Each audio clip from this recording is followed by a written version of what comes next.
Sharp fridge থেকে শুরু করি। শার্প ব্র্যান্ড, অফ হোয়াইট জাপানি, একদম লেখা আছে ভাই জাপান, মেড ইন জাপান। মানে পুরাতন হলেও আগের ফ্রিজ হলেও মানে এটা অনেক ভালো। পুরাঞ্চলে ভাতে বলে কথাই আছে ভাই, ফ্রিজ ইনশাআল্লাহ ভালো। ভালো না? ঠিক আছে, ভিতরে দেখেন তো দেখি। এই দেখেন ভাই ভিতরে। আচ্ছা, উপরে হচ্ছে এখানে লাইট নেই তো, যে কারণে অন্ধকার দেখা যাচ্ছে। ডিপ আর নিচে নরমাল।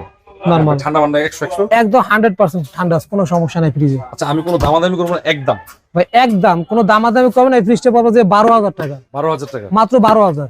আচ্ছা, তারপর এটা দেখেন, এই যে এলজি ব্র্যান্ডের ফ্রিজ। এলজি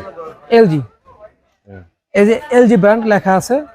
ভিতরে দেখেন তো দেখি। উপরে ডিপ, উপরে ডিপ, নিচে নরমাল। আচ্ছা, যদি কোনো দামাদামি না করেন একদম 10,000 টাকা। 10,000 টাকা ফিক্সড প্রাইস। এটা শার্প ব্র্যান্ডের ফ্রিজ, ছোটর ভিতরে। শার্প ব্র্যান্ডের, যাদের ছোট ফ্যামিলি তাদের জন্য জাপান টেকনোলজি, জাপানের ফ্রিজ আর কি। হ্যাঁ, এই দেখেন উপরে ডিপ, নিচে উপরে ডিপ, নিচে নরমাল। মোটামুটি একদম ফ্রেশ আছে, মোটামুটি চালানোর মতো ভালো কন্ডিশনে আছে। যেহেতু পুরাতন ফ্রিজ। বলেন দামটা বলেন। এটার দাম পড়ে 12,000 টাকা, ফিক্সড প্রাইস 12,000 টাকা। 12,000।